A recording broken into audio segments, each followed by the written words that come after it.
सत्यनारायण भगवान की जय। आज के दिन श्री सत्यनारायण भगवान की कथा पढ़ी अथवा सुनी जाती है। तो आइए आज आपको सुनाते हैं श्री सत्यनारायण भगवान की संपूर्ण व्रत कथा और आरती। एक समय नवमी मारण्य तीर्थ में शौनक आदि 88,000 ऋषियों ने श्री सूत जी से पूछा, हे प्रभु, इस कलयुग में वेद विद्या रहित मनुष्य को प्रभु भक्ति किस प्रकार मिलेगी और उनका उद्धार कैसे होगा। इसलिए हे मुनिश्रेष्ठ, कोई ऐसा तप कहिए जिससे थोड़े समय में पुण्य प्राप्त हो जाए तथा मनोवांछित फल मिले। वह कथा सुनने की हमारी बहुत इच्छा है।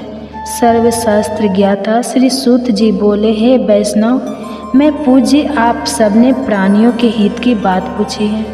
अब मैं उस श्रेष्ठ व्रत को आप लोगों से कहूँगा जिस व्रत को नारद जी ने लक्ष्मी नारायण जी से पूछा था और लक्ष्मीपति ने मुनि श्रेष्ठ नारद जी से कहा था। सो ध्यान से सुनिए। एक समय योगी राज नारद जी दूसरों के हित की इच्छा से अनेक लोकों में घूमते हुए मृत्यु लोकों में आ पहुँचे। यहाँ अनेक योनियों में जन्मे हुए प्रायः सभी मनुष्य को अपने कर्मों द्वारा अनेक दुखों से पीड़ित देखकर सोचा कि इस यत्न के करने से निश्चय ही प्राणियों के दुखों का नाश हो सकेगा। ऐसा मन में सोचकर विष्णु लोक को चले गए। वहाँ श्वेत वर्ण तथा 4 भुजा वाले देवों के इस नारायण को देखकर, जिनके हाथों में शंख चक्र गदा और पदा थे, वे वरमाला पहने हुए थे, उनकी स्तुति करने लगे। हे भगवान, आप अत्यंत शक्ति से संपन्न हैं।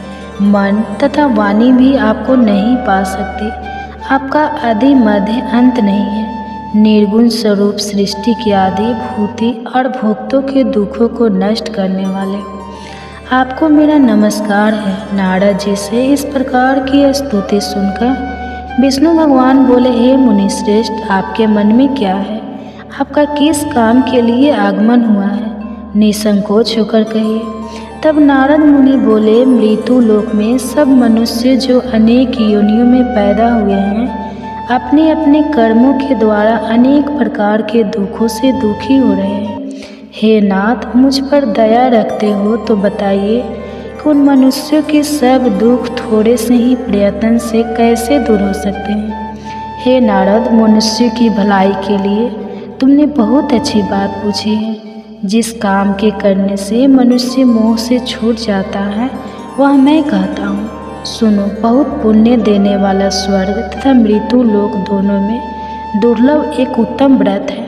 आज मैं प्रेम वश होकर तुमसे कहता हूँ, सत्यनारायण का यह व्रत अच्छी तरह विधि पूर्वक करने से मनुष्य आयु पर्यंत यहाँ सुख भोग कर मरने पर मोक्ष को प्राप्त होता है। श्री भगवान के वचन सुनकर नारद मुनि बोले कि उस व्रत का फल क्या है? क्या उस व्रत का विधान है और किसने यह व्रत किया है और किस दिन यह व्रत करना चाहिए? विस्तार से कहिए। भगवान श्री कृष्ण बोले, दुख शोक आदि को दूर करने वाला, धन धान्य को बढ़ाने वाला, सौभाग्य तथा संतान को देने वाला, यह व्रत सब स्थानों पर विजय करने वाला है। भक्ति और श्रद्धा के साथ किसी भी दिन मनुष्य श्री सत्यनारायण की शाम के समय ब्राह्मणों और बंधुओं के साथ धर्म में परायण होकर पूजा करे। भक्ति भाव से नैवेद्य केले का फल, घी, दूध और गेहूं का चूर्ण सवाय ले। गेहूं के अभाव में साठी का चूर, शक्कर और गुड़ ले और सब भक्षण योग पदार्थ जमा करा के भगवान के अर्पण कर दे तथा बंधुओं सहित ब्राह्मणों को भोजन कराए। इसके पश्चात स्वयं भी भोजन करें। नृत्य गीत आदि का आचरण करके भगवान सत्यनारायण का स्मरण करते हुए समय व्यतीत करें। इस तरह व्रत करने पर मनुष्यों की सभी इच्छा निश्चय ही पूरी होती है। विशेषकर कली काल में भूमि पर यही मोक्ष का सरल उपाय है। इसके प्रसंग में सूत जी बोले, हे ऋषियों, जिसने पहले समय में इस व्रत को किया है, इसका इतिहास कहता हूँ। ध्यान से सुनो। सुंदर काशीपुर नगरी में एक अत्यंत निर्धन ब्राह्मण रहता था। वह भूख और प्यास से बेचैन हुआ नित्य पृथ्वी पर घूमता था। ब्राह्मणों से प्रेम करने वाले भगवान ने ब्राह्मण को दुखी देखकर बूढ़े ब्राह्मण का रूप धारण करके उसके पास जाकर आदर के साथ पूछा, हे विप्र, नित्य दुखी हुआ पृथ्वी पर क्यों घूमते हो? हे श्रेष्ठ ब्राह्मण, यह सब मुझको कहो, मैं सुनना चाहता हूँ। ब्राह्मण बोला, मैं निर्धन ब्राह्मण हूँ, भिक्षा के लिए पृथ्वी पर फिरता हूँ।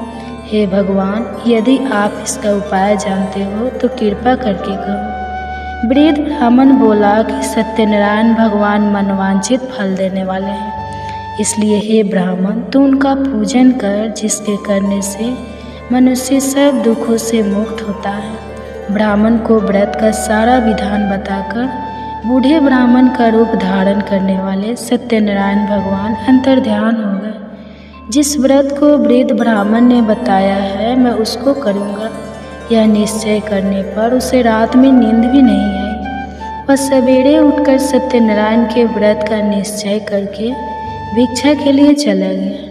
उस दिन उसको भिक्षा में बहुत धन मिला, जिससे बंधु बांधव के साथ उसने सत्यनारायण जी का व्रत किया। इसके करने से वह ब्राह्मण सब दुखों से छूटकर अनेक प्रकार की संपत्तियों से युक्त हो गया। उस समय से वह ब्राह्मण हर मास व्रत करने लगा। इस तरह सत्यनारायण भगवान के व्रत को जो करेगा वह सब पापों से छूटकर मोक्ष को प्राप्त होगा। आगे जो पृथ्वी पर सत्यनारायण का व्रत करेगा वह मनुष्य सब दुखों से छूट जाएगा। सूत जी ऋषियों से बोले कि इस तरह नारद जी ने नारायण का कहा हुआ यह व्रत मैंने तुमसे कहा। हे विप्रो, मैं अब और क्या कहूँ? तब ऋषि बोले, हे मुनीश्वर, संसार में इस ब्राह्मण से सुनकर किस किसने इस व्रत को किया, हम वह सभी सुनना चाहते हैं। इसके लिए हमारे मन में बहुत श्रद्धा है। सूत जी बोले, हे मुनियों, जिसने इस व्रत को किया है वह सब सुनो। एक समय एक ब्राह्मण धन और ऐश्वर्य के अनुसार बंधु बांधव के साथ व्रत करने को तैयार हुआ। उसी समय एक लड़की बेचने वाला बूढ़ा आदमी और बाहर लकड़ियों को रखकर ब्राह्मण के मकान में गया। प्यास से दुखी लकड़हारा उनको व्रत करते देखकर ब्राह्मण को नमस्कार करके कहने लगा कि आप यह क्या कर रहे हैं और इसके करने से क्या फल मिलता है, कृपा करके मुझसे कहिए। ब्राह्मण ने कहा, सब मनोकामनाओं को पूरा करने वाला वह सत्यनारायण भगवान का व्रत है, इसकी ही कृपा से मेरे यहाँ धन धान आदि की वृद्धि हुई है। ब्राह्मण के इस व्रत के बारे में जानकर लकड़हारा बहुत प्रसन्न हुआ। चरण अमृत लेकर और प्रसाद खाने के बाद अपने घर को गया। लकड़हारे ने अपने मन में इस प्रकार का संकल्प किया कि आज गांव में लकड़ी बेचने से जो धन मिलेगा उसी से सत्यनारायण देव का उत्तम व्रत करूँगा। यह मन में विचार करके वह बूढ़ा आदमी लकड़ियों अपने सिर पर रखकर जिस नगर में धनवान लोग रहते थे वह ऐसे सुंदर नगर में गया। उस दिन वहाँ पर उसे उन लकड़ियों का दाम पहले दिनों से चौगुना मिला। तब वह बूढ़ा लकड़हारा दाम लेकर और अति प्रसन्न होकर पक्के केले की फली, शक्कर, घी, दूध, दही और गेहूं का चूर्ण इत्यादि सत्यनारायण भगवान के व्रत की कुल सामग्रियों को लेकर अपने घर गया।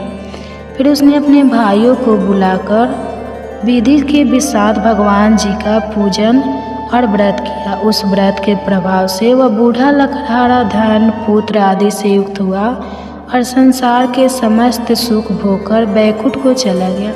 श्री सूत जी बोलते हैं कि हे श्रेष्ठ मुनियों, अब आगे की कथा कहता हूँ, सुनो। पहले समय में अलकामुख नाम का एक बुद्धिमान राजा था। वह सत्य वक्ता और जितेंद्रिय था। प्रतिदिन देव स्थानों पर जाता तथा गरीबों को धन देकर उनके कष्ट दूर करता था। उसकी पत्नी कमल के समान मुख वाली और सती साध्वी थी। भद्रशिला नदी के तट पर उन दोनों ने श्री सत्यनारायण भगवान का व्रत किया। उस समय में वहाँ एक साधु वैश्य आया। उसके पास व्यापार के लिए बहुत सा धन था। वह नाव को किनारे पर ठहराकर राजा के पास आ गया और राजा को व्रत करते हुए देखकर विनय के साथ पूछने लगा, हे राजन, भक्ति युक्त चित से यह आप क्या कर रहे हैं? मेरी सुनने की इच्छा है, सो आप यह मुझे बतलाइए। राजा बोला, हे साधु, अपने बांधव के साथ पुत्र आदि की प्राप्ति के लिए महाशक्तिमान सत्यनारायण भगवान का व्रत और पूजन किया जा रहा है। राजा के वचन सुनकर साधु आदर से बोले, हे राजन, मुझसे इसका सब विधान कहो, मैं भी आपके कथन अनुसार इस व्रत को करूँगा। मेरे भी कोई संतान नहीं है और इससे निश्चय ही हो जाएगी। राजा के सब विधान सुनकर व्यापार से निर्मित हो वह आनंद के साथ घर गया। साधु ने अपनी स्त्री से संतान देने वाले उस व्रत का समाचार सुनाया और कहा कि जब मेरे संतान होगी तब मैं इस व्रत को करूँगा। साधु ने ऐसे वचन अपनी स्त्री लीलावती से कहे। एक दिन उसकी स्त्री लीलावती पति के साथ आनंदित होकर संसारिक धर्म में प्रवृत्त होकर सत्यनारायण भगवान की कृपा से गर्भवती हो गई तथा 10वें महीने में उसके एक सुंदर कन्या का जन्म हुआ। दिनों दिन वह इस तरह बढ़ने लगी जैसे शुक्ल पक्ष का चंद्रमा बढ़ता है। कन्या का नाम कलावती रखा गया। तब लीलावती ने मीठे शब्दों में अपने पति से कहा कि जो आपने संकल्प किया था भगवान का व्रत करूँगा, अब आप उसे करिए। साधु बोला, हे प्रिय, इसके विवाह पर करूँगा। इस प्रकार अपनी पत्नी को आश्वासन देकर वह नगर को गया। कलावती प्रीत ग्रह में वृद्धि को प्राप्त हो गई। साधु ने जब नगर में सखियों के साथ अपनी पुत्री को देखा तो तुरंत दूत को बुलाकर कहा कि पुत्री के वास्ते कोई सुयोगर देखिए। साधु की आज्ञा पाकर दूत कंचन नगर पहुंचा और वहां पर बड़ी खोज और देखभाल कर लड़की के लिए सुवियोग वाणी कमल को देखकर साधु ने अपने बंधु बांधव सहित प्रसन्नचित्त अपनी पुत्री का विवाह उसके साथ कर दिया। किंतु दुर्भाग्य से विवाह के समय भी उस व्रत को करना भूल गया। तब श्री भगवान क्रोधित हो गए और श्राप दिया कि तुम्हारे दारुण दुख प्राप्त होगा। अपने कार्य में कुशल साधु बनिया जमाता सहित समुद्र स्थित रतनपुर नगर में गया और वहाँ दोनों ससुर जमाई चंद्रकेतु राजा उस नगर में व्यापार करने लगे। एक रोज भगवान सत्यनारायण की माया से प्रेरित कोई चोर राजा का धन चुराकर भागा जा रहा था, किंतु राजा के दूतों को आता देखकर चोर ने घबराकर भागते हुए राजा के धन को वहीं चुपचाप रख दिया जहां वह ससुर जमाई ठहरे हुए थे। तब दूतों ने उस साधु वैश्य के पास राजा के धन को रखा देखा तो वे दोनों को बांध कर ले गया और प्रसन्नता से डरते हुए राजा के समीप जाकर बोले, यह 2-4 हम पकड़ कर लाए हैं, देकर आज्ञा दे। तब राजा की आज्ञा से उनको कठोर कारावास में डाल दिया और उनका सब धन छीन लिया। सत्यनारायण भगवान के श्राप द्वारा उनकी पत्नी भी घर पर बहुत दुखी हुई और घर पर जो धन रखा था चोर चुरा कर ले गए। शारीरिक और मानसिक पीड़ा तथा भूख प्यास से अति दुखित होकर अन्न की चिंता में कलावती एक ब्राह्मण के घर गई। वहाँ उसे सत्यनारायण भगवान का व्रत होते देखा। फिर कथा सुनी तथा प्रसाद ग्रहण करके रात को घर आई। माता ने कलावती से कहा, हे पुत्री, अब तक कहाँ रह गई थी? वह तेरे मन में क्या है? कलावती बोली, हे माता, मैंने एक ब्राह्मण के घर से सत्यनारायण भगवान का व्रत देखा है। कन्या के वचन सुनकर लीलावती भगवान के पूजन की तैयारी करने लगी। लीलावती ने परिवार और बंधुओं सहित श्री सत्यनारायण भगवान का पूजन किया और वर मांगा कि मेरे पति और दामाद शीघ्र आ जाए। साथ ही प्रार्थना की कि हम सबका अपराध क्षमा करो। सत्यनारायण भगवान इस व्रत से संतुष्ट हो गए और राजा चंद्रकेतु को स्वप्न में दर्शन देकर कहा, हे राजन, दोनों वैश्यों को प्रातः ही छोड़ दो।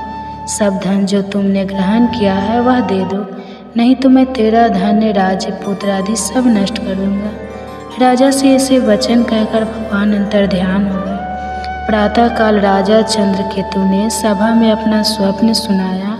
फिर दोनों वाणी कमन बुलाया। दोनों ने आते ही राजा को नमस्कार किया। राजा मीठे वचनों से बोले, हे महानुभाव भावी, ऐसा कठिन दुख प्राप्त हुआ है, अब तुम्हें कोई भय नहीं। ऐसा कहकर राजा ने उनको नए नए वस्त्र आभूषण पहनाए तथा उनका जितना धन लिया था उससे दुगुना धन उसे देकर आदर सहित विदा कर दिया। दोनों वैसे अपने घर को चले गए। सूत जी बोले, वैसे ने मंगलाचार करके यात्रा आरंभ की और अपने नगर को चला। उनके थोड़ी दूर निकलने पर दंडी वेशधारी सत्यनारायण भगवान ने उनसे पूछा, हे साधु, तेरी नाव में क्या है? अभिमानी वनी कमनी, आप क्यों पूछते हो? क्या धन लेने की इच्छा है? मेरी नाव में तो बोलो और पत्ते भरे हैं। पैसे का कठोर वचन सुनकर भगवान ने कहा, तुम्हारा वचन सत्य हो।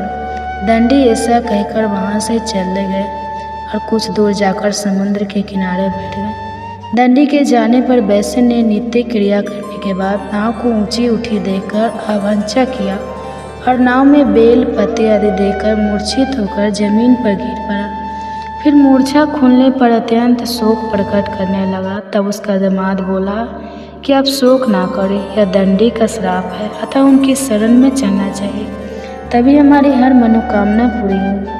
दामाद के वचन सुनकर वह दंडी के पास पहुंचा और अत्यंत भक्ति भाव से नमस्कार करके बोला, मैंने जो आपसे असत्य वचन कहे थे उनको क्षमा करो। ऐसा कहकर महान सुख होकर रोने लगा। तब दंडी भगवान बोले, हे वाणी से बार बार तुम्हें दुख प्राप्त हुआ है, तू मेरी पूजा से विमुख हुआ। साधु बोला, हे भगवान, आपकी माया से मोहित ब्रह्मा आदि भी आपके रूप को नहीं जानते, तब मैं अज्ञानी कैसे जान सकता हूँ? आप प्रसन्न होइए, मैं सामर्थ्य के अनुसार आपकी पूजा करूँगा, मेरी रक्षा करो और पहले के समान नौका में धन भर दो। उसके भक्ति का यह वचन सुनकर भगवान प्रसन्न होकर उसकी इच्छा अनुसार वर देकर अंतर्ध्यान हो गए। तब उन्होंने नाव पर आकर देखा कि नाव धन से परिपूर्ण है। फिर भी वह भगवान सत्यनारायण का पूजन कर साथियों सहित अपने नगर को चला। अब अपने नगर के निकट पहुंचा, तब दूत को घर भेजा। दूत ने साधु के घर जाकर उसकी स्त्री को नमस्कार करके कहा कि साधु, अपने दामाद सहित इस नगर के समीप आ गए हैं। ऐसा वचन सुनकर साधु की स्त्री ने बड़े हर्ष के साथ सत्यदेव का पूजन कर पुत्री से कहा, मैं अपने पति के दर्शन को जाती हूँ, तू कार्य पूरा करके शीघ्र आ। माता के ऐसा वचन सुनकर कलावती प्रसाद छोड़कर पति के पास गई। प्रसाद की अवज्ञा के कारण सत्यदेव ने रुष्ट होकर उसके पति को नाव सहित पानी में डुबा दिया। कलावती अपने पति को न देखकर रोती हुई जमीन पर गिर गई। इस तरह नौका को डूबा हुआ तथा कन्या को रोता देखकर साधु दुखी होकर बोला, हे प्रभु, मुझसे या मेरे परिवार से जो भूल हुई है उसे क्षमा करो। उसके 3 वचन सुनकर सत्यदेव प्रसन्न हो गए और आकाशवाणी हुई कि हे साधु, तेरी कन्या मेरे प्रसाद को छोड़कर आई है, इसलिए इसका पति अदृश्य हुआ है। यदि वह घर जाकर प्रसाद खाकर लौटे तो इससे पति अवश्य मिलेगा। ऐसी आकाशवाणी सुनकर कलावती ने घर पहुंचकर प्रसाद खाया, फिर आकर पति के दर्शन किए। तत्पश्चात साधु ने बंधु बांधव सहित सत्यदेव का विधि पूर्वक पूजन किया। उस दिन से वह पूर्णिमा को सत्यनारायण का पूजन करने लगा। फिर इस लोक का सुख भोगकर अंत में स्वर्ग लोक को गया। सूत जी बोले, हे ऋषियों, मैं और भी कथा कहता हूँ, आप सुनिए आरती। जय जगदीश हरे स्वामी, जय जगदीश हरे। भक्त जनों के संकट, दास जनों के संकट क्षण में दूर करे। जय जगदीश हरे स्वामी, जय जगदीश हरे। भक्त जनों के संकट, दास जनों के संकट क्षण में दूर करे। जय जगदीश हरे।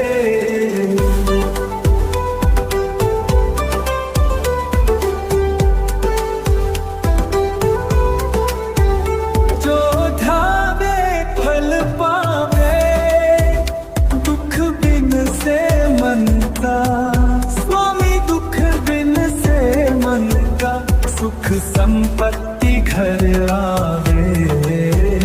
कष्ट मिटे तन का। जय जगदीश हरे स्वामी, जय जगदीश हरे। जो ठावे फल पावे, दुख बिन से मन का। स्वामी दुख बिन से मन का सुख संपत्ति घर आवे। कष्ट मिटे तन का।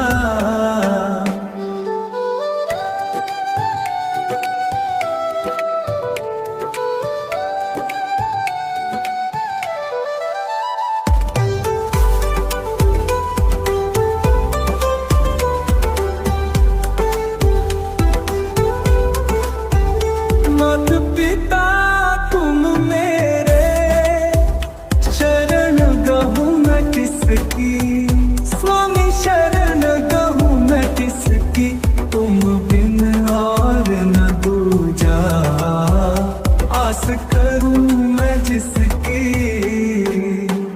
जय जगदीश हरे स्वामी जय जगदीश हरे। भक्त जनों के संकट दास जनों के संकट क्षण में दूर करे। जय जगदीश हरे स्वामी जय जगदीश हरे। स्वामी जय जगदीश हरे। तुम पूर्ण परमात्मा तुम अंतरयामी। स्वामी तुम अंतरयामी परब्रह्म परमेश्वर तुम सबके स्वामी तुम सबके स्वामी। जय जगदीश हरे स्वामी जय जगदीश हरे। भक्त जनों के संकट दास जनों के संकट क्षण में दूर करे। जय जगदीश हरे। जय जय जय जगत के पालन जय जय विष्णु भगवान। सृष्टि के पालन करता सब संकट करे निदान।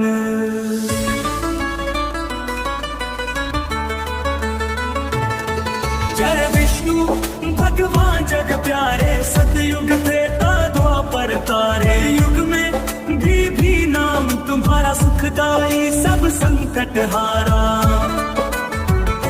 शेष नाग पर शयन बनाए धरती को निज रूप दिखाए। जल के भीतर रूप निराला नारायण अवतार संभाला।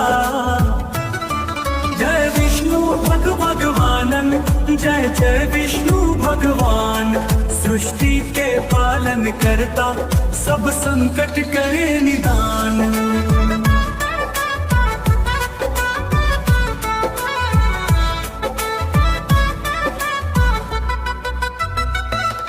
गर्भ में जब प्रलय होए भारी तुम धारण मचका अवतारी। कच्छप रूप धर धरा बचाई मन में धीरज तुमने बंधाई। जय विष्णु भगवर बर पारे। सतयुग त्रेता द्वापर तारे। कलयुग में भी नाम तुम्हारा सुखदाई सब संकट हारा। शेष नाग पर शयन बनाए धरती को निज रूप दिखाए। जल के भीतर रूप निराला नारायण अवतार संभाला।